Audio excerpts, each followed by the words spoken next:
বাংলা সাহিত্য সংস্কৃতি অনুশীলন পর্বে আজকে আমাদের আলোচনার বিষয় হচ্ছে কবি মাইকেল মধুসূদন দত্তের কবিতা ঈশ্বরচন্দ্র বিদ্যাসাগর।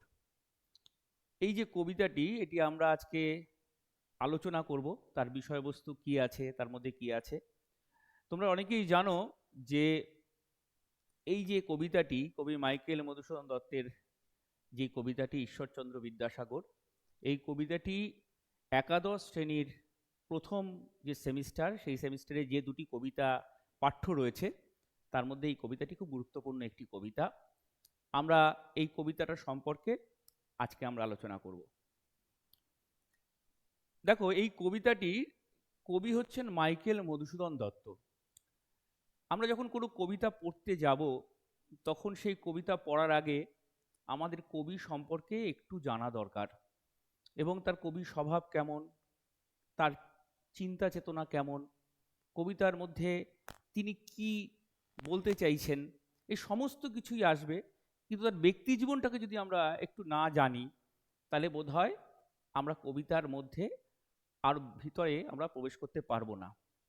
আমরা দেখো, প্রথমেই বলছি যে এই কবিতাটি ঈশ্বরচন্দ্র বিদ্যাসাগর মাইকেল মধুসূদন দত্তের লেখা। মাইকেল মধুসূদন দত্ত 1824 খ্রিস্টাব্দের 15ই জানুয়ারি যশোর জেলায়, বর্তমানে বাংলাদেশের সাগরদাড়ি গ্রামে জন্মগ্রহণ করেছিলেন। এবং তোমরা যদি দেখো তার মৃত্যু হয়েছিল 1874 সালে। সময়কালটা একটু খেয়াল করতে হবে, খুব বেশি দিন তিনি কিন্তু বেঁচে ছিলেন না। কিন্তু বাংলা সাহিত্যের, বিশেষ করে বাংলা কাব্য সাহিত্যের যা যা কিছু প্রথম, সমস্ত কিছু মধুসূদনের হাত ধরে হয়েছিল। এই জন্য ওই মধুসূদনকে বলা হয় যে মধুসূদন হচ্ছেন আমাদের বাংলা সাহিত্যের নবজাগরণের অগ্রদূত। কেন বলা হয়? তার কারণ তার প্রতিভা। দেখো, আমরা রবীন্দ্রনাথের কথা জানি।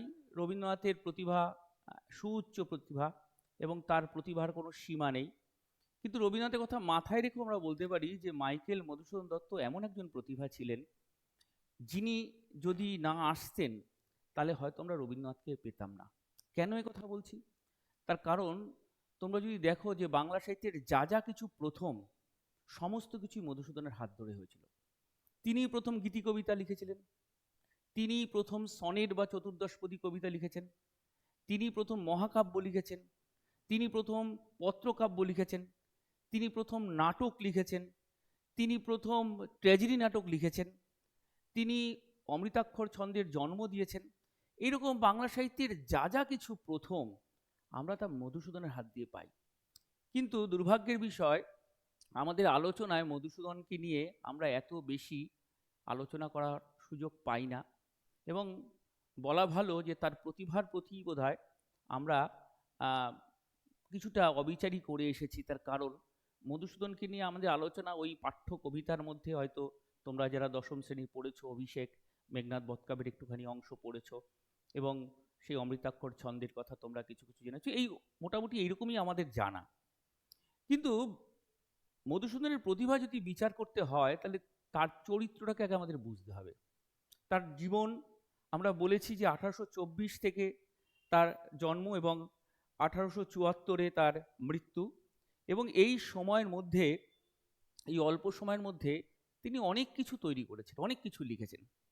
কিন্তু এত বিরাট মাপের প্রতিভা থাকা সত্ত্বেও তার নিজের চরিত্রের কিছু ত্রুটি ছিল। এটা ঠিক চরিত্রের ত্রুটি না, তার মানসিকতার কিছু সমস্যা ছিল। বিশেষ করে তার মধ্যে অপরিণাম দর্শিতাটা আমরা লক্ষ্য করতে পারি। তিনি অনেক কিছুই করেছেন যেগুলো তিনি ভেবে করেননি, এবং তার জন্য, যেমন একটা নদীর যদি ধরো তার যদি গভীরতা না থাকে, তার জল যদি বেশি হয়, যেমন বন্যা হয়, আমরা দেখি তার প্রতিভার প্রতি তিনি সব জায়গায় তিনি সুবিচার করতে পারেননি। এবং জীবনের একেবারে উপান্তে পৌঁছে তিনি যখন তার আত্মবিলাপ কবিতা লিখছেন, সেখানে তিনি পরিষ্কার বলে গেছেন যে তিনি জীবনে চেয়েছিলেন তিনটে জিনিস। তিনি চেয়েছিলেন অর্থ, তার কারণ তিনি খুব দারিদ্র্যের সঙ্গে সংগ্রাম করে তার জীবন চলেছে একটা সময়, তার মধ্য বয়সে এবং তার শেষ জীবনে। তিনি চেয়েছিলেন যশ, সুনাম, তার যা সুনাম ছিল তার যা সৃষ্টি ছিল তাতে তিনি যশস্বী হতেই পারতেন তার নিজের সময়, কিন্তু তার মনে হয়েছিল যে তিনি সেই যশ তিনি পাননি, আর তিনি চেয়েছিলেন প্রেম। আমরা একটু মধুসূদনের জীবনটার দিকে একটু আলোচনা করি, তারপর আমরা কবিতার দিকে আসব। দেখো, মধুসূদন জন্মগ্রহণ করেছিলেন জমিদার পরিবারে। ছোটবেলা থেকেই খুব প্রতিভা সম্পন্ন, মায়ের কাছে রামায়ণ মহাভারতের শিক্ষা ছিলেন, এবং তিনি কলকাতার খিদিরপুরে এসে ভর্তি হন এবং হিন্দু কলেজে তিনি পড়াশোনা করতেন। ইয়ং বেঙ্গল সোসাইটির সঙ্গে তার যোগাযোগ ছিল, এবং তার মধ্য দিয়ে তিনি যেটা করতে চেয়েছিলেন, তিনি প্রথমেই জীবনের প্রথম থেকেই তিনি ইংরেজি ভাষা তিনি কবিতা লিখতে চেষ্টা করছেন। তিনি শেক্সপিয়ারের মতো একজন কবি হতে চেয়েছিলেন, এবং বলা ভালো যে তিনি বাংলা ভাষার প্রতি কিন্তু সেই সময় এতটা অনুরক্ত ছিলেন না। শুধু ইংরেজি না, 16 থেকে 17টা ভাষা, তার মধ্যে গ্রিক, হিব্রু, ল্যাটিন, সংস্কৃত সমস্ত ভাষা তিনি জানতেন। প্রাচ্য পাশ্চাত্যের সমস্ত সাহিত্য সম্পর্কে তার একটা ধারণা ছিল। তিনি প্রথম জীবনে চেয়েছিলেন যে তিনি কবি হবেন, শেক্সপিয়ারের মতো কবি হবেন, কিন্তু তার ওই চরিত্রের কিছু ত্রুটি ছিল। তোমাদের দু একটা গল্প বলি তার সম্পর্কে, গল্প না, সত্যিকারের ঘটনা। তিনি নিজেকে মনে করতেন তিনি শেক্সপিয়ারের মতো কবি হবেন, এবং তার যারা বন্ধুরা ছিল তৎকালীন হিন্দু কলেজ, এখনকার প্রেসিডেন্সি মহাবিদ্যালয়, বিশ্ববিদ্যালয় হয়ে গেছে এখন, সেইখানে তার যে বন্ধু বান্ধব রাজনারায়ণ মিত্র, গৌরদাস বসাক, তারাও সব বঙ্গের উজ্জ্বল সন্তান, তার বন্ধুরা। বন্ধুদের সঙ্গে আলোচনা হচ্ছে, এবং আলোচনায় কে বড়, নিউটন বড় না শেক্সপিয়ার বড়, এই নিয়ে খুব তর্কাতর্কি হচ্ছে। তার সেই তর্কাতর্কির মধ্যে শেক্সপিয়ার সবসময় বড়, এটা মধুসূদন বলতেন, কারণ তিনি নিজে মনে করতেন যে শেক্সপিয়ারই, তিনি নিজেকে শেক্সপিয়ারের প্রতিভার কাছে মনে করতেন যে তিনি শেক্সপিয়ারের মতো একজন হবেন। তা এই তর্ক চলতো। তা তোমাদের মতো যখন এই দশম শ্রেণী বা একাদশ শ্রেণীর পর্যায়ের ছাত্র, তখন রিচার্ডসন সাহেব গণিতের ক্লাস নিতে এসেছেন। ক্লাসের মধ্যে সবাই জানে মধু ভালো অঙ্ক জানে না, পদার্থবিদ্যা খুব ভালো জানে না। তা রিচার্ডসন সাহেব ছাত্রদেরকে একটা কঠিন অঙ্ক দিয়েছিলেন, এবং যে অঙ্কটা সত্যি ওই ক্লাসে পারার কথা না, কিন্তু সবাইকে অবাক করে দিয়ে মধুসূদন সেই অঙ্কটা করেছিল। এবং করেছিল শুধু তা না, তিনি বোর্ডে লিখে দিয়েছিলেন যে প্রয়োজনে শেক্সপিয়ার নিউটন হতে পারে। আমাদের বক্তব্য হচ্ছে এটাই তার চরিত্রের একটা অদ্ভুত ত্রুটি, তিনি জানতেন না কোথায় কতটা কথা বলতে হবে। তাই হঠাৎ করেই তার মাথায় হঠাৎ বুদ্ধি আসলো যে তিনি বিদেশে সুনাম করবেন, কারণ সেই সময় উপনিবেশিক আমাদের ভারতবর্ষ, এবং এই উপনিবেশিক ভারতবর্ষে ইংরেজি ভাষা নিয়ে আমাদের দেশে খুব একটা কলকে পাওয়া যাচ্ছে না, তাকে খ্রিস্টান হতে হবে, বিদেশে যেতে হবে। তিনি খ্রিস্টান হলেন, বাবার ত্যায্য পুত্র হলেন, ম্যাড্রাস চলে গেলেন। ক্যাপটিভ লেডি তখন তিনি লিখছেন, সেখানকার পত্রপত্রিকায় তিনি সম্পাদনা করছেন। এর মধ্যে বিবাহ হয়েছে, প্রথমবার বিবাহ তিনি করেছেন, এবং তিনি খুবই চেষ্টা করছেন, স্ট্রাগল করছেন জীবনে, যে কিছুতে কিভাবে তিনি অর্থ রোজগার করবেন। এবং তারপর বেথুন সাহেবের পরামর্শে তিনি বাংলা ভাষায় কবিতা বা তার যে লেখালেখি তিনি শুরু করেছিলেন। সবচেয়ে আশ্চর্যের বিষয় যে তার যদি লেখা, তার যে গ্রন্থগুলো যদি তুমি দেখো, দেখবে প্রায় কাছাকাছি সময়ের মধ্যে। দেখো, প্রথম জীবনে ইংরেজি ভাষায় রচনা করেছিলেন দ্য ক্যাপটিভ লেডি, বা এখানে দেখো শর্মিষ্ঠা নাটক। এই শর্মিষ্ঠা নাটকের একটা মজার ঘটনা আছে। বাংলা সাহিত্যের প্রথম নাটক। মধুসূদন খুব ভালো ইংরেজি জানতেন, তাই সেই সময় বিভিন্ন রঙ্গালয়ে প্রাইভেট যে সমস্ত থিয়েটার হল ছিল, সেখানে নাটক হতো, মঞ্চস্থ হতো, মূলত অভিজাত শ্রেণী বা ইংরেজদের জন্যই সে সমস্ত নাটক হতো। তা সেই নাটকে প্রতিটা নাটক, বাংলা ভাষায় কোনো নাটক লেখা হয়নি, মৌলিক নাটক লেখা হয়নি। তা সেই সময় মধুসূদন ওই রামনারায়ণ তর্করত্নের কুলীন কুল সর্বস্ব একটা সংস্কৃত নাটকের অনুবাদ, সেটা অভিনয় হবে, তার ইংরেজি অনুবাদটা মধুসূদনকে দিয়ে করা হয়েছিল, তার কারণ অনেক ইংরেজরা আসবেন। তা সেই সূত্রেই মধুসূদন তার বন্ধু গৌরদাস বসাককে নিয়ে বেলগাছিয়া নাট্যশালায় গিয়েছিলেন ওই নাটকটা দেখতে। কিন্তু কিছুক্ষণ নাটকটা দেখার পর তিনি বেরিয়ে এলেন, এবং বন্ধুর হাত ধরে বেরিয়ে এসে বললেন, দূর, এটা একটা নাটক হয়েছে নাকি? তো বন্ধু তো সেরকম, বন্ধু বলল, এটা নাটক হয়নি, তাহলে তুই একটা লিখে দেখা। 7 দিন সময় নিলেন, লিখলেন বাংলা সাহিত্যের প্রথম নাটক শর্মিষ্ঠা, 1859। প্রথম নাটক, বাংলা সাহিত্যের মৌলিক নাটক। শুধু লিখলেনই না, সেই নাটকের সূচনায় লিখে নিলেন, অলিক কুনাট্য রঙ্গে মজে লোক রার বঙ্গে নিরখিয়া প্রাণে নাহি সয়। অর্থাৎ যেসব নাটক হচ্ছে সেগুলো যে আসলে নাটক নয়, কুনাট্য, সেটাও তিনি বললেন। আমরা বলছি এটাই তার চরিত্রের দুর্বলতা ছিল। ঠিক এমনিভাবে তিনি এই যে কৃষ্ণকুমারী, বাংলা সাহিত্যের প্রথম ট্র্যাজেডি নাটক উনি লিখেছিলেন। এছাড়া প্রহসন, একেই বলে সভ্যতা, বুড়ো শালিকের ঘাড়েরও, এই সমস্ত নাটকগুলো, এগুলো সব প্রহসন বা ফার্স বলা হয় ইংরেজিতে, এগুলো তিনি লিখেছিলেন। তো এহেন মধুসূদন, যার চরিত্রের মধ্যে এত যাকে বলা যায় যে তার প্রতিভা ছিল, সেই মানুষটি যখন লিখতেন, আমরা রবীন্দ্রনাথের হস্তাক্ষর আমরা রবীন্দ্র রচনাবলীর মধ্যে খুঁজে পাই, বা অনেক লেখক বা কবিদের হস্তাক্ষর আমরা খুঁজে পাই, মধুসূদন খুব একটা পাই না। তার কারণ মধুসূদন অনেক সময় নিজে হাতে লিখতেনও না। তার যে লেখা, শোনা যায় বিভিন্ন সমালোচক পণ্ডিতরা বলেন যে খিদিরপুর বাড়িতে তিনি সন্ধ্যাবেলায় বসে থাকতেন, তার অনুলেখক থাকতো। অনুলেখক মানে উনি বলবেন আর তারা লিখবে। তা এক জায়গায় লেখা হচ্ছে মেঘনাদ বধ কাব্য, এক জায়গায় লেখা হচ্ছে ধরা যাক মায়া কানন নাটক, এক জায়গায় তিনি লিখছেন হচ্ছে প্রহসন, এক জায়গায় লিখছেন কবিতা, মানে গীতি কবিতা একই সঙ্গে লিখছেন। কোথাও তিনি বলছেন, লিখছেন যে সম্মুখ সমরে পড়ি বীর চূড়ামণি, বীর বাহু চলে যাবে গেলা যমপুরে, কহ হে দেবী অমৃত ভাসিনী, কোন বীর বড়ে বড়ি পাঠাইলা রণে পুনরক্ষ নিরবধি, বলে যাচ্ছেন, লিখছেন, অনুলেখকরা লিখছেন। আবার কিছুক্ষণ বলার পর আপনার কোন অংশটা, সেই অংশটা লিখছেন। তো এ এক বিস্ময়কর প্রতিভা মধুসূদন। এবং এই মধুসূদনের জীবন আমরা যদি লক্ষ্য করে দেখি, তাহলে দেখব যে তার চরিত্রের মধ্যে কিছু অপরিণামদর্শিতা থাকার কারণেই তিনি কিন্তু সমসাময়িক কালে তার নিজের মনে হয়েছিল অর্থকষ্টের মধ্য দিয়ে তার জীবন কেটেছিল, এবং তাকে বলা হয় একটা ট্র্যাজিক চরিত্র। এবং তার যে রচনাগুলো, তোমরা জানো যে মেঘনাদ বধ মহাকাব্য, যার মধ্যে তিনি নতুন আঙ্গিকে রামায়ণ মহাকাব্যের এপিকের একটা নতুন দৃষ্টিভঙ্গি দিয়েছিলেন, এবং তার মধ্যে রাবণ চরিত্রের মধ্যে যে ট্র্যাজেডি, যেটা একেবারেই গ্রিক ট্র্যাজেডির নেমেসিসকে কেন্দ্র করে তার ছায়া, তার যেমন ব্যক্তি জীবনে পড়েছে, তার রচনার মধ্যে পড়েছে। যাই হোক, আমরা মধুসূদন সম্পর্কে জানার চেষ্টা করছি, এবং মধুসূদনের জীবনে তার যে সৃষ্টি, সেই সৃষ্টিগুলো আমরা দেখছি যে কি কি তিনি লিখেছেন। 1824 খ্রিস্টাব্দে তার জন্ম 25শে জানুয়ারি, এবং তার যে উল্লেখযোগ্য সৃষ্টিগুলোর মধ্যে এই একটা আছে, তিলোত্তমা সম্ভব কাব্য। এই তিলোত্তমা সম্ভব কাব্যে প্রথম তিনি অমৃতাক্ষর ছন্দ প্রয়োগ ঘটান। আমরা যে কবিতাটা আজকে পড়ব, ঈশ্বরচন্দ্র বিদ্যাসাগর, এটাও অমৃতাক্ষর ছন্দ। দেখো, এই কথাটা আমরা সবাই বলি যে অমৃতাক্ষর ছন্দ তিনি সৃষ্টি করেছেন, কিন্তু অমৃতাক্ষর ছন্দ জিনিসটা কি, এটা অনেকের কাছে স্পষ্ট না।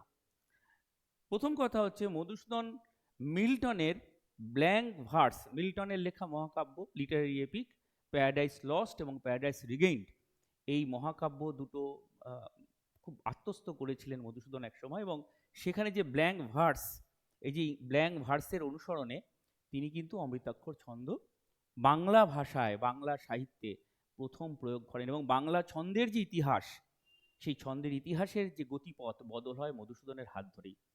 আমাদের প্রসঙ্গত তোমাদের বলে রাখি যে আমাদের বাংলা যে কবিতা বা কাব্যের ইতিহাসে ছিল পয়ার ছন্দ, লাচারি ছন্দ, ত্রিপদী ছন্দ।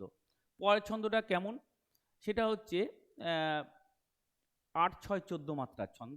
মিত্রাক্ষর ছন্দ, মিত্রাক্ষর মানে কি একটু তোমাদের বুঝিয়ে দিই। সেটা হচ্ছে মহাভারতের কথা অমৃত সমান, কাশিরাম দাস কহে শুনে পুণ্যবান। অর্থাৎ এই মহাভারতের কথা অমৃত সমান লাইনটাও শেষ, কাশিরাম দাস কহে শুনে পুণ্যবান লাইনটাও শেষ। অর্থাৎ একটা লাইনও শেষ, তার ভাবটাও শেষ, এবং সে দুটো লাইনের মধ্যে অন্তমিল আছে। এটাকে বলা হয় পয়ার ছন্দ বা মিত্রাক্ষর ছন্দ। কিন্তু এই ছন্দটাকে ভেঙে মধুসূদন প্রথম আনলেন অমৃতাক্ষর, অর্থাৎ লাইনের পর লাইন ভাবের বহমানতা চলবে, এবং তার মধ্যে যেটা হবে যে ভাবটা যেখানে শেষ হবে, লাইনটা সেখানে শেষ হবে না, এবং অন্তমিল থাকবে না। এই ছন্দটি প্রথম বাংলা সাহিত্যে মধুসূদন ব্যবহার করলেন তিলোত্তমা সম্ভব কাব্যে, এবং তারপরে বিভিন্ন কাব্যে তিনি ব্যবহার করেন। এছাড়া পত্র কাব্য তিনি লিখেছিলেন, বীরাঙ্গনা কাব্য। আমরা যে কবিতাটি পড়ব, সেই কবিতাটা হচ্ছে সনেট বা চতুর্দশ পদী কবিতা। এই বিষয়ে তোমাদেরকে একটু আলোচনা করতে হবে। সনেট জিনিসটা কি? সনেট খ্রিস্টীয় 14শ শতাব্দীতে পেত্রাক প্রথম লিখেছিলেন, এবং সনেট হচ্ছে একটা বিশেষ ধরনের গীতি কবিতার রীতি, একটা কবিতার বিভিন্ন একটা রীতিকে বলা হয় সনেট। এবং এই সনেট 14টি লাইন নিয়ে লেখা হয় এবং একে প্রথম বাংলা সাহিত্যে প্রথম সনেট লিখলেন কিন্তু মাইকেল মধুসূদন দত্ত এবং তিনি নাম দিলেন চতুর্দশপদী কবিতা। সনেটের একটা গঠনগত রূপ আছে, একটা তার আঙ্গিক বা তার একটা যাকে বলে ফর্ম আছে, সেটা আমি তোমাদেরকে বলবো। সনেট 14টি লাইনের কবিতা এবং এই 14টি লাইনের মধ্যে বিভিন্ন বিষয় নিয়ে তার কন্টেইন বা বিষয়বস্তু বিভিন্ন রকম হতে পারে, প্রকৃতি হতে পারে, প্রেম হতে পারে, বা বিভিন্ন বিষয় নিয়ে সনেট লেখা হয়। পেত্রাক তো লিখেছেন, তারপরে ইউরোপিয়ান বিভিন্ন কবিরা, শেক্সপিয়ার, মিল্টন, ওয়ার্ড, সারে, সবাই লিখেছেন। হ্যাঁ, বিশ্বে অসংখ্য কবিরা আছেন যে সনেট লিখেছেন। বাংলা সাহিত্যে প্রথম লিখেছেন মাইকেল মধুসূদন দত্ত এবং মাইকেল মধুসূদন দত্তের হাত ধরেই পরবর্তীকালে রবীন্দ্রনাথ, জীবনানন্দ দাশ, আরও অসংখ্য কবিরা লিখেছেন। অর্থাৎ আমরা যদি রবীন্দ্রনাথকে বলি রবীন্দ্রনাথ সেই সূর্যের মতো দীপ্তমান, তাহলে বাংলা সাহিত্যের সূর্যাকাশে যে প্রথম অলোক্তর আগে রক্তিম হয়ে উঠল, এটা মধুসূদন। মধুসূদন সেই প্রভাত এনেছিল যার মধ্য দিয়ে পরবর্তীকালে আমরা রবীন্দ্রনাথকে পেয়েছিলাম। তা যে কথা বলছিলাম তোমাদের সনেট নিয়ে, সনেট হচ্ছে 14টি লাইন নিয়ে। এই 14টি লাইনের মধ্যে আবার দুটো ভাগ আছে। প্রথম যে 8টি ভাগ আছে সেই ভাগকে বলা হয় অষ্টক। সেই ভাগকে বলা হয় অষ্টক। আমরা কবিতার দিকে একটু তাকালেই বুঝতে পারবো যে প্রথম এই যে আমরা কবিতাটা পড়ছি মাইকেল মধুসূদন দত্তের, এই যে কবিতাটা আমরা পড়ছি, এটা 14টি লাইন বিশিষ্ট একটি কবিতা। এই কবিতার যে 8টি লাইন, প্রথম 8টি লাইনকে বলা হয় অষ্টক, আর পরের 6টি লাইনকে বলা হয় শতক। এই 8টি লাইনের মধ্যে যে বিষয়বস্তু বলা হবে, অর্থাৎ কবি যেটা বলতে চাইছেন, ঠিক সেই বিষয়বস্তুটা বা সেই বিষয়টাই 6টি লাইনে অভিব্যক্ত হয়। অর্থাৎ যে কথাটি অষ্টকের মধ্যে কবির মূল বীজাকারে তিনি বপন করেন, যা বলতে চাইছেন, সেইটি তিনি ষষ্ঠকের মধ্যে আরেকটু বেশি করে প্রকাশ করেন। এখানে আবার ব্যাপার আছে, অষ্টকেরও আবার ভাগ আছে। প্রথম যে 4টি লাইন তাকে বলা হয় চতুষ্ক। অর্থাৎ প্রথম 8টি লাইনের 4টি ভাগ আছে, 4টি দুটোকে দুটো চতুষ্ক, 4 চতুষ্ক, দুটো চতুষ্ক হয়। আর 6টি যে লাইন আছে যেটা শতকে, তার 3টে লাইন, সেটা নিয়ে হয় হচ্ছে ত্রিপাদিকা। এই হচ্ছে তার মোটামুটি স্ট্রাকচার। আমরা যে কবিতাটা পড়ব, আমরা একটু সরব পাঠে যাই, আমরা একটু পড়ে নিই, তারপর আমরা রীতিগুলো নিয়ে আলোচনা করব। এখানেও কিন্তু আমরা দেখব যে অষ্টক এবং শতক তিনি ব্যবহার করেছেন। বিদ্যার সাগর তুমি, বিখ্যাত ভারতে, করুণার সিন্ধু তুমি, সেই জানে মনে, দিন যে দিনের বন্ধু, উজ্জ্বল জগতে হিমাদ্রির হেমকান্তি অম্লান কিরণে।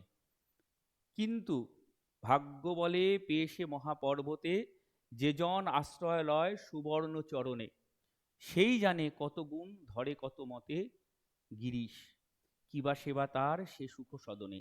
এই অবধি এসছে, কিন্তু অষ্টক শেষ হয়ে গেল। এরপরে যে 6টি লাইন সেটা কিন্তু হচ্ছে শতক। দানেবাড়ি নদীরূপ বিমলা কিঙ্করী, জোটায় অমৃত ফল পরম আদরে, দীর্ঘ শির তরুদল দাস রূপ ধরি, পরিমলে ফুলকুল 10 দিশ ভরে, দিবসে শীতল শাসী ছায়া বনেশ্বরী, নিশায় সুশান্ত নিদ্রা ক্লান্তি দূর করে। এই হচ্ছে 6টি লাইন। এখানে একটি বিষয় আছে, আমি স্ট্রাকচারের বিষয়ে বলছি। এখানে এই যে অষ্টক এবং শতক, এর কিন্তু ছন্দের একটা ভাগ আছে এবং সেই ছন্দের ভাগটি বিভিন্ন ক্ষেত্রে বিভিন্ন সনেটে বিভিন্ন রকম হয়। এখানে যে ছন্দটি আছে আমি তোমাদেরকে একটু সাইডে তোমাদেরকে দেখিয়ে দিচ্ছি। এটা হচ্ছে, দেখো আমি যদি এটাকে বলি, এটাকে যদি বলি ক, দাঁড়াও,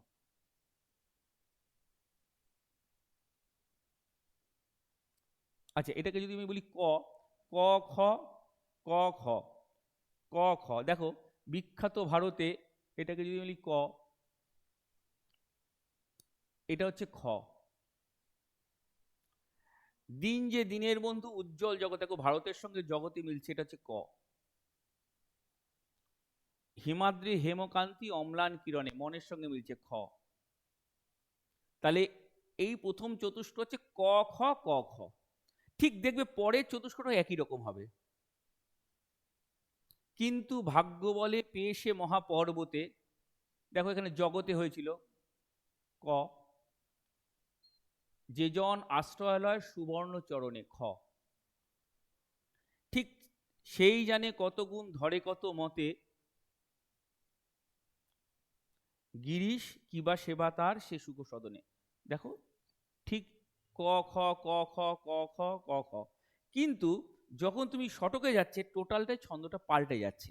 এবং সেটা যদি আমরা করি দেখবে, দানে বাড়ি নদীরূপ বিমলা কিং করি, আমি যদি এটাকে গ করি এটা কিন্তু ঘ হবে। ঠিক এটাও আবার গ ঘ, এটাও গ ঘ। অর্থাৎ এই কবিতাটির যদি ছন্দরীতি কেমন হয়েছে তাহলে আমাদের বলতে হবে ক খ ক খ ক খ ক খ, আর গ ঘ গ ঘ গ ঘ। অর্থাৎ এইভাবে কিন্তু ছন্দরীতিটা এই কবিতার ক্ষেত্রে আমাদের হয়েছে। আমরা এবার কবিতার মূল আলোচনার মধ্যে আসব। আমরা স্ট্রাকচার নিয়ে কথাবার্তা বললাম,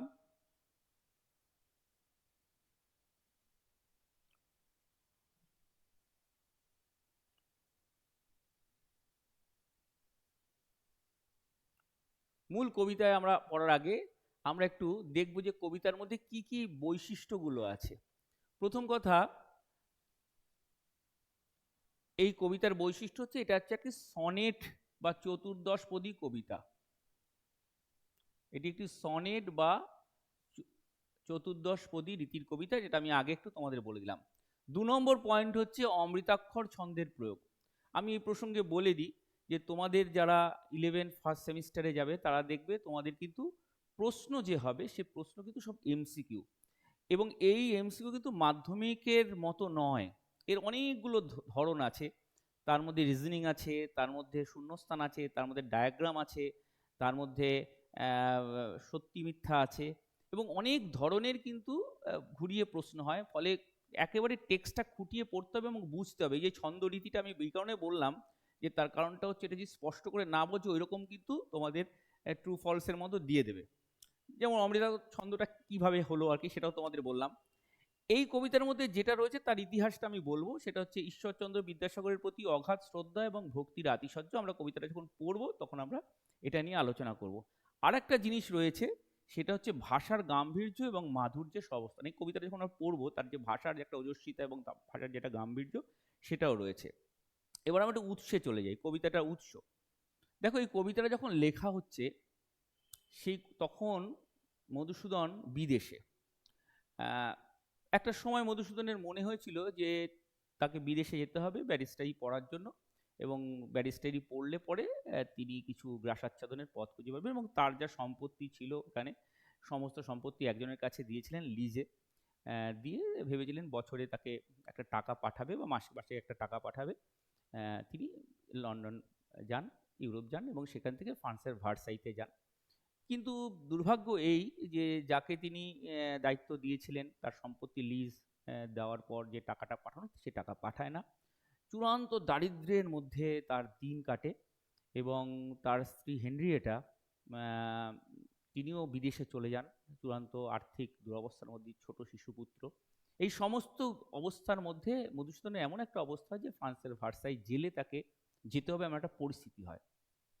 একেবারে নিরুপায় হয়ে কোনোদিন তার মানে যাকে বলা যায় চূড়ান্ত আর্থিক দারিদ্রতার মধ্যে তিনি বারবার যাকে স্মরণ করেছেন, বারবার চিঠি লিখেছেন, তিনি হচ্ছেন পণ্ডিত ঈশ্বরচন্দ্র বিদ্যাসাগরকে।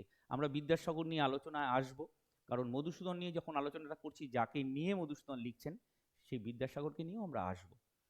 বিদ্যাসাগরকে তিনি চিঠি লেখেন, এবং এই চিঠি লেখার পর বিদ্যাসাগর মশাই তাকে, বিদ্যাসাগরকে আমরা শুধু বিদ্যাসাগর বলি না, তাকে করুণার সাগরও বলি, সেই তিনি মধুসূদনকে তিনি টাকা পাঠান, এবং ঋণগ্রস্ত অবস্থা থেকে মধুসূদন বাঁচে এবং তিনি দেশে ফিরে আসেন। সেই ভার্সাইতে বসেই তিনি কিন্তু এই সনেটটা লিখেছিলেন। এই সনেটটি লেখা হয়েছিল তোমার ভার্সাইতে, এবং এটা হচ্ছে চতুর্দশপদী কবিতা মধুসূদন প্রায় 102টির মতো লিখেছিলেন, তার মধ্যে 86 সংখ্যক কবিতা হচ্ছে আমাদের ঈশ্বরচন্দ্র বিদ্যাসাগর।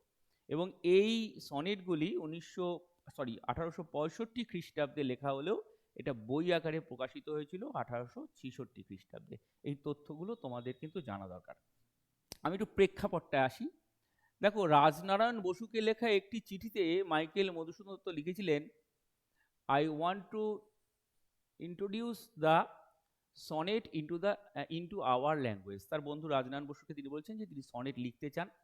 কবি তখন ভার্সাই নগরীতে নিদারুণ অভাব জর্জরিত কবি নিরুপায় হয়ে একের পর এক চিঠি লিখেছেন একমাত্র আশ্রয়স্থল বিদ্যাসাগর মহাশয়কে। বারংবার বিদ্যাসাগরের পাঠানো অর্থেই ঋণমুক্ত হন কবি মধুসূদন। ত্রাতা বিদ্যাসাগর মহাশয়কে স্মরণ করেই সৃষ্টি হয়েছে এই কালজয়ী সনেটটি। অর্থাৎ এটা হচ্ছে কবিতার প্রেক্ষাপট। এরপর যেটা আসছে যে কি বলা আছে। দেখো, ঈশ্বরচন্দ্র বিদ্যাসাগর, তার তো নাম আমরা সবাই জানি। আমাদের প্রত্যেকেরই ছেলেবেলায় যে বইটির সঙ্গে আমরা প্রথম পরিচিত হই তার নাম বর্ণপরিচয়। এবং ঈশ্বরচন্দ্র বিদ্যাসাগর 1820 খ্রিস্টাব্দে জন্মগ্রহণ করেছিলেন। মধুসূদন থেকে বয়সে অনেকটাই বড় ছিলেন। এবং বাংলা সাহিত্যে, বাংলা সংস্কৃতিতে, বাংলা সমাজে বিদ্যাসাগরের অবদান কি, সেটা সত্যি কথা বলতে কি, আজকে মধ্যযুগীয় জড়তা থেকে বাংলা সাহিত্যকে এবং বাংলা সমাজকে যিনি মুক্তি দিয়েছিলেন তিনি বিদ্যাসাগর। তিনি শুধু বাংলা গদ্যের প্রথম সার্থক শিল্পী শুধু ছিলেন তাই নয়, তার পাশাপাশি তিনি যে সংস্কার করেছিলেন, তিনি যে স্ত্রী শিক্ষা, নারী শিক্ষা, যে স্কুল প্রতিষ্ঠা করেছেন, শিক্ষার বিস্তার তিনি ঘটিয়েছিলেন, বা নারী মুক্তি আন্দোলনের ক্ষেত্রে আজকে যেখানে দাঁড়িয়ে আমরা রয়েছি সেখানে আসার পেছনে যাদের অবদান সত্যি কথা বলতে অনস্বীকার্য। আমাদের প্রত্যেকেই সেই বিদ্যাসাগর মশাইকে প্রণাম করা উচিত। এই বিদ্যাসাগর মশাই যিনি, তার তো সৃষ্টি বিরাট একটা। তিনি একাধারে বিধবা বিবাহ প্রবর্তন লেখা লিখছেন, সংস্কৃত ভাষা নিয়ে লিখছেন, তাছাড়া প্রচুর অনুবাদ লিখছেন, মৌলিক লেখা লিখছেন। এবং তোমরা সাহিত্যের ইতিহাস যখন পড়বে, বিশেষ করে সেকেন্ড সেমিস্টারে, তখন বিদ্যাসাগর মশাইকে নিয়েই পড়তে হবে, তার লেখা নিয়ে পড়তে হবে। তো এই বিদ্যাসাগর, এখানে একটা কথা বলে রাখি, আমরা ঈশ্বরচন্দ্র বিদ্যাসাগর বলি, বিদ্যাসাগর এটা কিন্তু একটা উপাধি, এবং এই উপাধিটা সংস্কৃত কলেজ থেকে তিনি পান। আমরা যেমন বিভিন্ন ডিগ্রি পাই, সংস্কৃত কলেজের যেমন ডিগ্রি বা উপাধি হিসাবে বিদ্যাসাগর পেয়েছিলেন। এবং এই বিদ্যাসাগর উপাধি শুধু ঈশ্বরচন্দ্র পাননি, পরবর্তীকালে আরও অনেকে পেয়েছেন। সুতরাং ওনার আসলে নাম ছিল ঈশ্বরচন্দ্র বন্দ্যোপাধ্যায়। কিন্তু আমরা বিদ্যাসাগর বলতে যে মানুষটাকে বুঝি, তিনি ঈশ্বরচন্দ্র বিদ্যাসাগর। তিনি শুধু বিদ্যাসাগর উপাধির অধিকারী নন, তিনি প্রকৃত অর্থেই বিদ্যার সাগর। অর্থাৎ সাগরের যেমন ব্যাপ্তি, সাগরের যেমন গভীরতা, ঈশ্বরচন্দ্র বিদ্যাসাগরের জ্ঞান, তার শিক্ষা, তার যে সৃষ্টি, তার গভীরতাও সেই একাধারে সুদূর বিস্তারী এবং সুগভীর। শুধু তাই নয়, ঈশ্বরচন্দ্র বিদ্যাসাগরের আরেকটি বড় অবদান হচ্ছে তার চরিত্র। তিনি একাধারে বজ্রাধপি কঠোর, অন্যদিকে কুসুমাধপি কোমল। তার চরিত্রে একদিকে যেমন অনমনীয় একটা মানসিকতা, নানা প্রতিবন্ধকতার মধ্যে দাঁড়িয়েও, নানা রকম সেই সামাজিক যাকে বলা যায় যে সমস্যার মধ্যে দাঁড়িয়েও বিদ্যাসাগর যেমন তার নিজের কাজটাকে করে গেছেন সমাজকে পরিবর্তনের জন্য। কিছুতেই তাকে টলানো যেত না। তার সেই অনমনীয় জেদ ছেলেবেলা থেকেই ছিল, তার পাশাপাশি তার হৃদয় ছিল কুসুমের মতো কোমল। এবং তার এই যে চরিত্র, যেটা মধুসূদন বলেছেন যে বাঙালি মায়ের মতো হচ্ছেন বিদ্যাসাগর, তিনি কোথাও কোথাও তার চিঠিপত্রের কথা উল্লেখ করেছেন। আমরা সেই ঈশ্বরচন্দ্র বিদ্যাসাগরের চরিত্রটা কিন্তু এই কবিতার মধ্যে খুঁজে পাবো। আমি খুব অল্প কথায় বিদ্যাসাগরের যে কবিতাটি, সেই কবিতাটির বিষয়বস্তু তোমাদের সামনে বলছি। ঈশ্বরচন্দ্র বিদ্যাসাগর সমুদ্রের ন্যায় অতলান্ত, যার প্রজ্ঞা সুবর্ণকান্তি হেমাদ্রির ন্যায় সুমহান, যার হৃদয়ভূমি যেখানে আশ্রয় পায় কত শত দিন দুঃখী, তিনি যথার্থই দীনবন্ধু। তার দান নদীর স্বচ্ছ বারিধারার ন্যায় দিনের জন্য উৎসারিত। বিদ্যাসাগর রূপ বনস্পতির আশ্রয়ে কল্পতরুর করুণায় প্রাণ সঞ্চারিত হয় এই বঙ্গভূমিতে। তার চরণেই নিবেদিত হয়েছে কবির এই অগাধ ভক্তি। আমরা একটু কবিতাটার দিকে তাকাই এবার, তাহলে আমরা বুঝতে পারবো। কবিতার টেক্সটার দিকে তাকাই, কবি কি বলছেন। আমরা এখানে তো ছন্দের রীতিটা বলেই দিয়েছি। বিদ্যার সাগর তুমি বিখ্যাত ভারতে। প্রথমেই তিনি বলছেন যে বিদ্যার সাগর, জ্ঞানের সাগর, এবং তার যে সৃষ্টি বাংলা সাহিত্যে, বাংলা সামাজিক সংস্কারের দিকে তার যে অবদান, সেটাকে প্রথমেই স্বীকার করে নিয়ে বলছেন যে তুমি বিখ্যাত ভারতে। শুধু তাই নয়, করুণার সিন্ধু তুমি সেই জানে মনে। তুমি যে শুধু বিদ্যার সাগর তাই নও, তুমি করুণারও সাগর, তুমি সহানুভূতির, এমপ্যাথি, সহানুভূতি তোমার মধ্যে যে কত গভীর, সেই ভক্তি শ্রদ্ধার্ঘ অর্পণ করেছেন মধুসূদন বিদ্যাসাগরের প্রতি। করুণার সিন্ধু, সিন্ধু মানে তো সাগর, এবং সেই তার মধ্যে যে সহৃদয়তা, মধুসূদনকে তিনি চূড়ান্ত, যাকে বলে আর্থিক দৈন্যতার অবস্থা থেকে বাঁচিয়েছিলেন, ঋণগ্রস্ত অবস্থায় থেকে তাকে নিয়ে এসেছিলেন, দেশে ফিরেছিলেন। তাই তার মনে হয়েছে করুণার সিন্ধু তুমি সেই জানে মনে, দিন যে, দিনের বন্ধু। দিনের বন্ধু কে? আমরা সবাই দিনহীন, আমরা, আমাদের দিনের বন্ধু হচ্ছেন ঈশ্বর। কবি মধুসূদন এখানে বিদ্যাসাগরকে ঈশ্বরের সঙ্গে তুলনা করেছেন। যে দিন, যে দরিদ্র, যে প্রান্তিক, যার কাছে আর কোনো সহায় সম্বল নেই, তার কাছে দিনের বন্ধু হচ্ছে ঈশ্বর। কবি নিজেকে সেই দিনহীন অবস্থার মধ্যে থেকে তিনি যার করুণার স্পর্শ পেয়েছিলেন, তিনি বিদ্যাসাগর। তাই মধুসূদন বিদ্যাসাগরকে বলছেন যে দিন যে দিনের বন্ধু, উজ্জ্বল জগতে। তারপর একটা অসাধারণ উপমা রয়েছে, হেমাদ্রির হেমকান্তি অম্লান কিরণে। হেমাদ্রি, হেম শব্দটির অর্থ হচ্ছে সোনা, আদ্রি শব্দের অর্থ হচ্ছে পর্বত। তা সোনার তো পর্বত হয় না, কিন্তু সুউচ্চ পর্বতের বরফা বৃত সেই পর্বতের মধ্যে যখন সূর্যালোক পড়ে, তখন সেই পর্বতের রূপ হয় সোনার বর্ণ।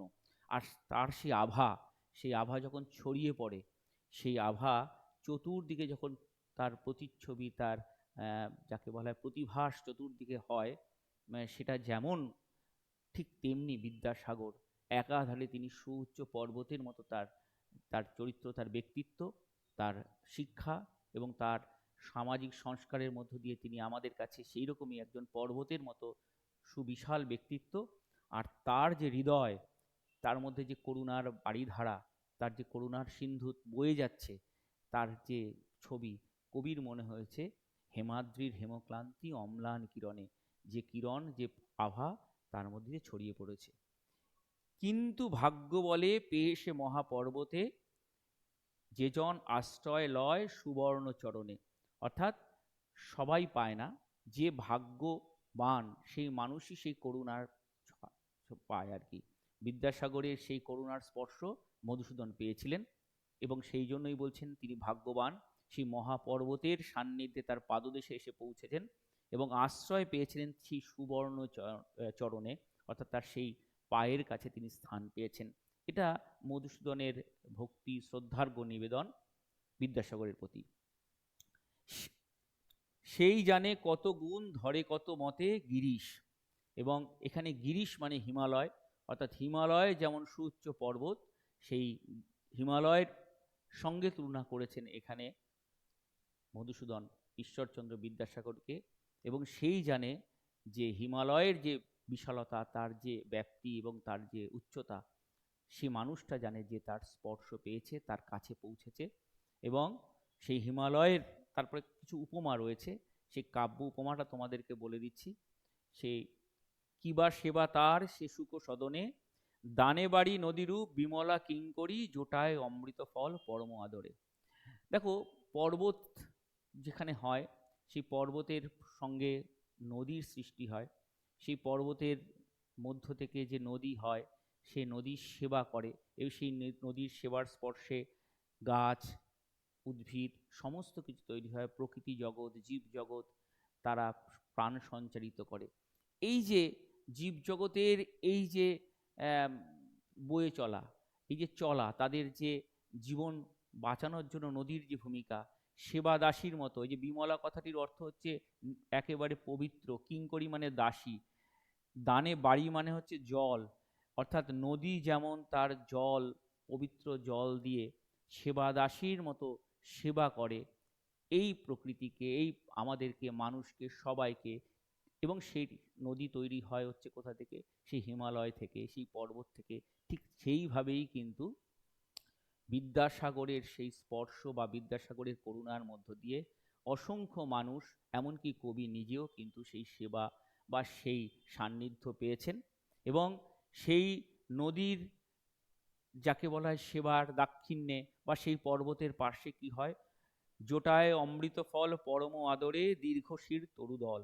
বড় বড় সুউচ্চ বৃক্ষ যাদের অনেক উঁচু, সেই পর্বতের পাশেই জন্মগ্রহণ করে এবং সেখানে তারা অমৃত ফল তারা তৈরি করে। এবং সব কি হয়? সেই সুখ সদনের মধ্যে তারা কি করে?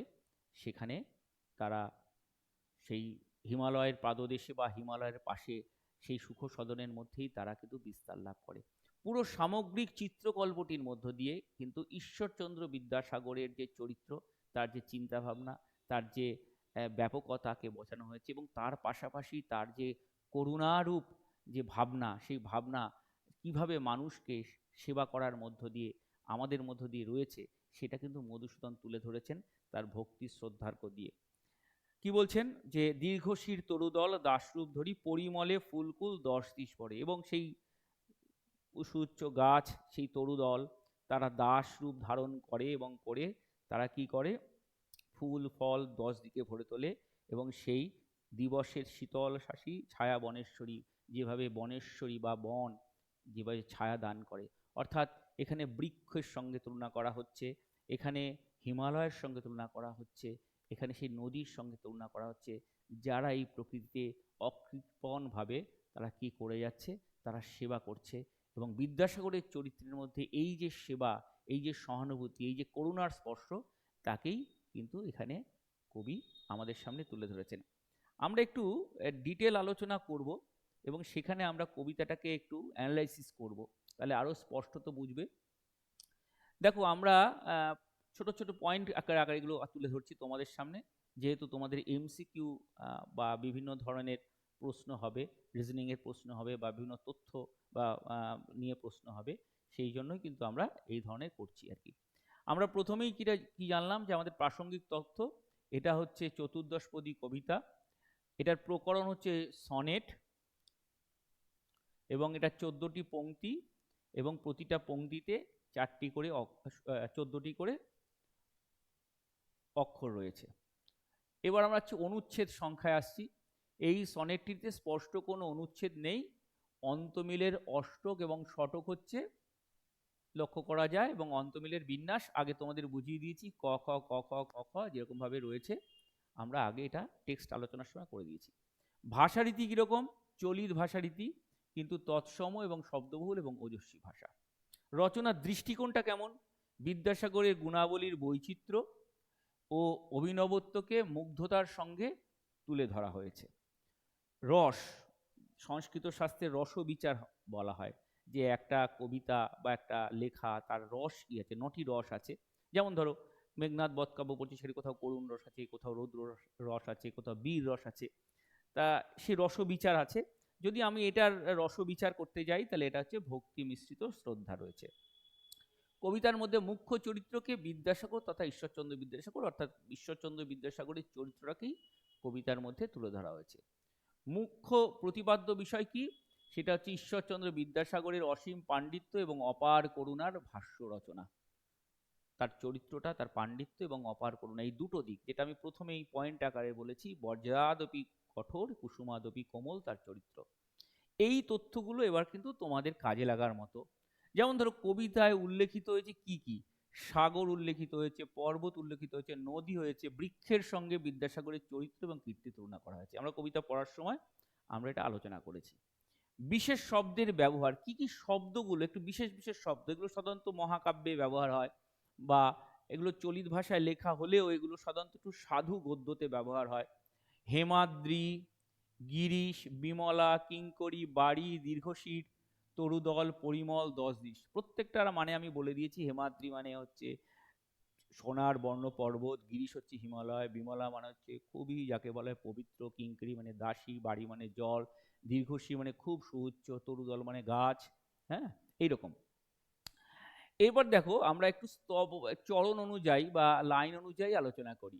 হ্যাঁ, কিছু তথ্য, জ্ঞাতব্য তথ্য আমরা দিচ্ছি। 1 থেকে 8 অর্থাৎ অষ্টকের মধ্যে কি আছে, মূল মূল পয়েন্টগুলো কি আছে। বিদ্যাসাগর, বিদ্যার সাগর, বিদ্যাসাগর। এখানে কিন্তু এই বিদ্যাসাগর হচ্ছে একটা উপাধি, আর কবি কিন্তু বিদ্যার সাগর বলেছেন, এটা উপাধি অর্থে ব্যবহার করেনি। সম্বন্ধ তৎপুরুষ, অর্থাৎ এই সত্যি বিদ্যারই সাগর, সাগরের মতো তার ব্যাপ্তি। 2 নম্বর হচ্ছে কি, তিনি বিখ্যাত ভারতে, সারা ভারতবর্ষে, সারা পৃথিবীতে তিনি বিখ্যাত, সারা দেশে বিখ্যাত ভারতে বলেছে। তার একটা কি, বিদ্যাসাগর, তার বিদ্যা এবং পাণ্ডিত্য অপার। কবির মতে ঈশ্বরচন্দ্র, ঈশ্বরচন্দ্র হলো করুণার সাগর, তিনি একাধারে তার পাণ্ডিত্য রয়েছে বিদ্যার সাগর, তার পাশাপাশি তিনি করুণার সাগর। এবং কারণ তার করুণা সীমাহীন, অনন্ত গভীর। দীন কথাটির অর্থ হচ্ছে দরিদ্র মানুষ। এরপরে আসছি দীনের বন্ধু, দীনবন্ধু। আমি বলেছি দীনবন্ধু মানে ঈশ্বর, এখানে ঈশ্বরের সঙ্গে তুলনা করা হচ্ছে। বিদ্যাসাগর যে কারণে দীনবন্ধু, মানুষের সহায় এবং আশ্রয় বলে। উজ্জ্বল জগতে হেমাদ্রি, এবং হেমাদ্রির মতো বিদ্যাসাগরও হচ্ছে উজ্জ্বল। যেমনভাবে সেই পর্বত সেই সূর্যের আলোয় আলোকিত হয়ে উজ্জ্বল হয়ে ওঠে, তেমনি বিদ্যাসাগর তাই। হেমাদ্রি মানে তো বলেছি পর্বত, সোনার পর্বত। হেমাদ্রি হেমকান্তি অম্লান কিরণে, অর্থাৎ যে অম্লান মানে অমলিন, যা কখনো যায় না, চিরন্তন। ভাগ্য বলে, সৌভাগ্যের কারণে। কবি বলেছেন ভাগ্য বলে যে পায়, সবাই পায় না সেই স্নেহ, সেই সহানুভূতি, সেই করুণা স্পর্শ সবাই পায় না। মধুসূদন পেয়েছিলেন, তাই মধুসূদন নিজেকে ভাগ্যবান মনে করেছেন। পেয়ে সে মহাপর্বতে, কাকে না, মহামানব বিদ্যাসাগরকে। যে জন আশ্রয় লয় সুবর্ণ চরণে, মহাপর্বতরূপী বিদ্যাসাগর সোনার পায়ে সান্নিধ্যে আশ্রয় পায় যে, অর্থাৎ পর্বতের পাশে পায়ের কাছে স্থান পেয়েছেন, অর্থাৎ বিদ্যাসাগরের পায়ের কাছে স্থান পেয়েছেন, এটা কবি মধুসূদন বলছেন। সেই জানে, কে পায়, কে জানে, অর্থাৎ যে ব্যক্তি আশ্রয় পায় সেই একমাত্র জানে। কত গুণ ধরে, অর্থাৎ তার কাছে কত গুণ, সে কথা বলা হয়েছে। গিরিশ মানে তোমরা জানোই যে গিরির শ্রেষ্ঠ হিমালয়ের মতো অতুল গুণবান হচ্ছেন বিদ্যাসাগর। তার সুখ সদনে, সুখ সদন মানে, সদন মানে বাড়ি, কিন্তু এখানে সদনটা কোন অর্থে ধরতে হবে, বিদ্যাসাগরের সান্নিধ্যে বা আশ্রয়ে। এখানে বিদ্যাসাগরকে কি কিভাবে তুলনা করা হয়েছে এই অষ্টকের মধ্যে আমরা একটু দেখে নিই। বিদ্যাসাগর অপার জ্ঞানের সাগর, 2 অনন্ত করুণার সাগর, আশ্রয় ও আলোদায়ী সোনার পর্বত সব। এইগুলো কিন্তু তোমাদের মাথায় রাখতে হবে। লজিক যখন রিজনিং এর প্রশ্নগুলো দেয় বা ডায়াগ্রামের প্রশ্নগুলো দেয়, তখন এই ইনার মিনিংগুলো দিয়ে কিন্তু প্রশ্ন হয়। সুতরাং এইগুলো কিন্তু, এই পয়েন্টগুলো কিন্তু খুব গুরুত্বপূর্ণ। এবার আমরা শেষের দিকে আসছি, 9 থেকে 14। দানেবাড়ি নদীরূপ এখান থেকে ক্লান্তি দূর করে। সেখানে ওই শতকের মধ্যে মূল বক্তব্যটাকে আরেকটু অভিব্যক্ত করছে। সেখানে বিদ্যার সাগর হচ্ছে নদীরূপা, আর দানেবাড়ি হচ্ছে নদীরূপ বিমলা, অর্থাৎ নির্মলা কিঙ্করী বা দাসীর মতো। এই বাড়ি অর্থাৎ স্নেহ প্রাণদায়ী সাহায্য, যা নদীর মতো অকাতরে দান করে। এই হচ্ছে মোটামুটি আমরা কিছু তথ্যগত আলোচনা করলাম, এবং আরও কিছু রয়েছে। যোগায় অমৃত ফল মানে এখানে সুমিষ্ট ফল বা লম্বা মাথাওয়ালা গাছ। দীর্ঘ শির বৃক্ষ হচ্ছে বিদ্যাসাগরের প্রতিরূপ, বিদ্যাসাগরের চরিত্র যে ঋজু চরিত্র, সেটা বোঝানোর জন্য বিদ্যাসাগরের প্রতিরূপ, তিনি ঋজু চরিত্রে অটল এবং সুফলদায়ী। দাসরূপ ধরি মানে বৃক্ষের মতো বিনীতভাবে বিদ্যাসাগর ফুল ফল অর্থাৎ সহায়তা বা সাহায্য দান করেন। আমাদের এই মানেগুলো কিন্তু এইভাবে বুঝে নিতে হবে এবং সেগুলো পয়েন্ট আকারে মাথায় রাখতে হবে। পরিমল, পরিমল মানে হচ্ছে সুগন্ধ বা ফুলের সুবাস, বিদ্যাসাগরের সুকীর্তির সুগন্ধ। আমরা এমনিতে পরিমল মানে সুগন্ধ জানি, কিন্তু কি অর্থে এখানে আসছে সেটাই কিন্তু, এটাই গুরুত্বপূর্ণ বিষয়। ফুলকুল, পরিমলে মানে সুগন্ধে 10 দিক আমোদিত করে। 10 দিক কোন দিক, এই 10 দিক কি তোমরা সবাই জানো, পূর্ব পশ্চিম উত্তর দক্ষিণ ঈশান অগ্নি নৈঋত বায়ু ঊর্ধ্ব এবং অধ। এই ধরনের প্রশ্নও কিন্তু দেয়। বনেশ্বরী কাকে বলা হয়েছে, না বিদ্যাসাগরকে। বনেশ্বরী দিবসে দান করে, কি দান করে, শীতল শাসী ছায়া। বনেশ্বরী নিশায় দান করে কি, সুশান্ত নিদ্রা। সুশান্ত নিদ্রা কি করে, ক্লান্তি দূর করে। বনেশ্বরী স্বরূপ হলেন কে, না মানুষকে নানাভাবে সাহায্যকারী বিদ্যাসাগর। বনেশ্বরীর মতো তিনি নিশ্চিত করেন দিনে ঠান্ডা শ্বাসের ছায়া, আর রাতে সুন্দর শান্ত ঘুম, যা সকলের ক্লান্তি দূর করে। আর এই শতকের মধ্যে বিদ্যাসাগরকে তুলনা করা হয়েছে কিভাবে, এক হচ্ছে জলদায়িনী নদী, ফল ও ফুলদায়ী লম্বা মাথাওয়ালা গাছ, শীতল ছায়া ও শান্তির ঘুমদায়ী বনেশ্বরীর সঙ্গে। এবার স্তবক ভিত্তিক একটু আমরা বিশ্লেষণে যদি যাই, দেখব বিদ্যার সাগর তুমি, এখান থেকে দিন যে দিনের বন্ধু পর্যন্ত। ঈশ্বরচন্দ্রের পুরো নাম ঈশ্বরচন্দ্র বিদ্যাসাগর, কিন্তু অতলান্তিক জ্ঞানের অধিকারী হওয়ার জন্য তিনি বিদ্যাসাগর উপাধিতে ভূষিত হয়েছিলেন। 1839 খ্রিস্টাব্দে সংস্কৃত কলেজ থেকে তিনি এই উপাধি পেয়েছিলেন। তার প্রজ্ঞা, মহানুভবতা ও কর্মকাণ্ডের দ্বারা সারা ভারতকে তিনি নতুন পথের দিশা দেখিয়েছিলেন। বিদ্যাসাগর নামেই তিনি ভারতবর্ষব্যাপী সমাদর লাভ করেছিলেন। শুধুমাত্র অতলান্তিক জ্ঞানেই তা তার ব্যক্তিত্বে সীমাবদ্ধ ছিল না, তিনি একাধারে ছিলেন গুণের আকর, দয়া ও করুণার মহিরুহ। সিন্ধু অর্থাৎ সাগরের মতোই সীমাহীন করুণা ছিল আর্তপীড়িতের প্রতি তার অন্তরাত্মায়। দিন দরিদ্রের একমাত্র সহায় ঈশ্বর বা ভগবান, তাই তিনি দীনবন্ধু। বিদ্যাসাগরও তেমনি দীনজনের কাছে ছিলেন সদা প্রস্তুত, তাই বিদ্যাসাগরও যথার্থ দিনের ভরসাস্থল, দীনবন্ধু। এরপরে কয়েকটা লাইনের কিরকম ভাবে ব্যাখ্যা আসবে। উজ্জ্বল জগতে থেকে অম্লান কিরণে পর্যন্ত, সোনা ঝলমলে পর্বত যেমন উদীয়মান সূর্যের আলোয় আলোকিত হয়ে তার স্বর্ণাভ ঘটায় বিচ্ছুরণে দ্যুতিময় করে বিশ্বজগৎ, সেই রূপের ছটা চিরকাল থাকে অমলিন, তেমনি বিদ্যাসাগর ও চারিত্রিক ঔদার্যে বিশ্বব্যাপী বন্দিত ও চিরস্মরণীয় ব্যক্তিত্বের অধিকারী হয়ে জাজল্যমান। তারপরে এই অংশটুকুন দেখো, কিন্তু ভাগ্য বলে কত মতে গিরিশ, এই পর্যন্ত যে ব্যাখ্যাটা, যেহেতু এটা অমৃতাক্ষর ছন্দ, পড়ার সময় তোমাদের কিন্তু ওইভাবেই পড়তে হবে এবং সেই জন্য ব্যাখ্যাটা খুব জরুরি।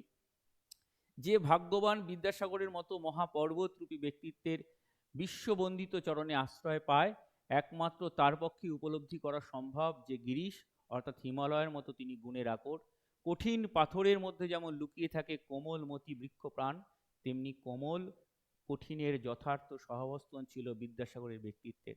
তার সামাজিক ক্রিয়াকলাপে প্রতিবন্ধকতার বিরুদ্ধে তিনি যেমন ছিলেন দৃঢ়, বিদ্যাসাগরের ব্যক্তিত্বের দৃঢ়, সহনশীল ও একরোখা, তেমনি অন্যদিকে আর্তপীড়িতের প্রতি তিনি ছিলেন দয়া ও করুণার অবতার স্বরূপ। মধুসূদনও প্রত্যক্ষভাবে বিদ্যাসাগরের সহচার্য পেয়েছিলেন বলেই তার পক্ষে উপলব্ধি করা সহজসাধ্য হয়েছে। পরের অংশটুকুন দেখো, কিবা সেবা তার সে সুখ সদনে থেকে ক্লান্তি দূর করে পর্যন্ত। হিমালয় পর্বতের অপার দান ও মহিমা প্রকৃতি ও জীবকুলের প্রতি, নদী পর্বত থেকে জন্মলাভ করে স্বচ্ছ স্রোতস্বিনী রূপ নিয়ে দাসীর মতো জলদানের মাধ্যমে নিত্য সেবা করে। পর্বতের বুকে বেড়ে ওঠা সুউচ্চ বৃক্ষ তার অপার দানের ডালি নিয়ে দণ্ডায়মান। সুপক্ষ সুমিষ্ট অমৃত স্বরূপ ফল যেমন জীবের ক্ষুণ্ণবৃত্তির সহায়ক, তেমনি সুগন্ধ সুরভিত পুষ্পরাশির সৌরভ 10 দিক ভরে তুলে গড়ে তোলে স্বপ্নের অমরাবতী। আবার বনস্পতি রূপে দিনের বেলা ছায়া দান করে, আর রাতে নিশ্চিন্ত নির্বিঘ্ন ঘুমের মধ্য দিয়ে করে জীবকুলের সমস্ত ক্লান্তি পরিশ্রম দূর করে। প্রকৃতপক্ষে হিমালয় পর্বতের রূপকে কবি বিদ্যাসাগরের কথাই উল্লেখ করেছেন। পর্বত যেমন তার অবারিত দান উন্মোচন করে জীবের কল্যাণে, তেমনি বিদ্যাসাগর আর্তের সেবা, অসহায়ের সহায়, পাঠ্যপুস্তক রচনা, বিধবা বিবাহ প্রচলন, নারী শিক্ষার বিস্তার, বিদ্যালয় স্থাপনার মাধ্যমে মানব হৃদয়ে চিরস্থায়ী স্থান অধিকার করে আছে। মোটামুটি এইভাবেই কিন্তু আমাদের আলোচনাটা করতে হবে। আজকে খুব অল্প সময়ের মধ্যে তোমাদেরকে ঈশ্বরচন্দ্র বিদ্যাসাগর, মাইকেল মধুসূদন দত্তের কবিতাটাকে একটু আলোচনা করলাম। আরও ডিটেল আলোচনা করা দরকার, লাইনগুলো ধরে, শব্দগুলো ধরে আরও ব্যাখ্যা করতে হয় এবং সেগুলো নিশ্চয়ই আমরা করব। আমরা এই পর্বে শুধু একটু আলোচনা করলাম, আমরা চেষ্টা করব আরেকটা পর্বে প্রশ্ন নিয়ে আলোচনা করতে। তোমরা যারা একাদশ ফার্স্ট সেমিস্টারে ক্লাস করবে, তোমরা জানবে যে ফার্স্ট সেমিস্টার এবং থার্ড সেমিস্টার এই তিনটে হচ্ছে, মানে 12-এর ফার্স্ট সেমিস্টার, এই দুটো হচ্ছে এমসিকিউ। কিন্তু এই এমসিকিউ বা বহু বিকল্প ধর্মী যে প্রশ্নগুলো রয়েছে এর উত্তর কিন্তু একটু অন্য ধরনের, এবং এখানে কিন্তু টেক্সটটা খুব ভালো করে পড়তে হবে, শুধু তার অ্যানালাইসিসটাও করতে হবে, তার বিশ্লেষণটাও করতে হবে, এবং সেখানে কিন্তু কোনো সেই অর্থে নোট ভিত্তিক পড়াশোনা না, এবং বিষয়টাকে বুঝতে হবে এবং মনোনিবেশ করে সে সময় চিন্তা করতে হবে। আমরা আলোচনা করব, আজকে এই বিষয়টা নিয়ে আলোচনা করলাম, পরবর্তী পর্বে আরও এটার প্রশ্ন নিয়ে আমরা আলোচনা করব এবং কি ধরনের প্রশ্ন হয়, কি ধরনের উত্তর আমরা তৈরি করব, এবং কিভাবে উত্তর দিতে হয় সেগুলো নিয়ে আমরা আলোচনা করব। এবং এইভাবে আমাদের প্রতিটা পর্বের মধ্য দিয়ে আমরা বাংলার সাহিত্য সংস্কৃতি অনুশীলন যে আমাদের যে পর্ব চলছে নর্থ চব্বিশ পরগনা সায়েন্স অ্যান্ড নেচার ক্লাবের উদ্যোগে, সেখানে আমরা এই বিষয়টা নিয়ে আমরা আলোচনা করব। আজকে তোমাদেরকে এই বিষয়টা নিয়ে আলোচনা করলাম। তোমরা যদি এই বিষয়ে কোনো কিছু তোমাদের জিজ্ঞাসা থাকে, তোমরা অবশ্যই ফোন নম্বর দেওয়া আছে, যোগাযোগ করবে। কোনো প্রশ্ন থাকলে জিজ্ঞেস করবে। কোনো জায়গাটা যদি বুঝতে আবার অসুবিধা হয়, হয়তো আলোচনা করতে গিয়ে কোনো অংশটা তোমার মনে হচ্ছে যে তোমরা ঠিক আরেকটু ক্লিয়ার হলে ভালো হতো, ফোন করবে, নিশ্চয়ই আমি সাহায্য করব। এবং বাংলা বিষয়ে তোমরা যাতে আরও একটু উন্নতি করতে পারো, সাহিত্য বোধ তোমাদের মধ্যে তৈরি হয়, সে বিষয়ে আমরা পাশে থাকবো তোমাদের সঙ্গে। আজকে এই পর্যন্তই। তোমরা সবাই ভালো থেকো।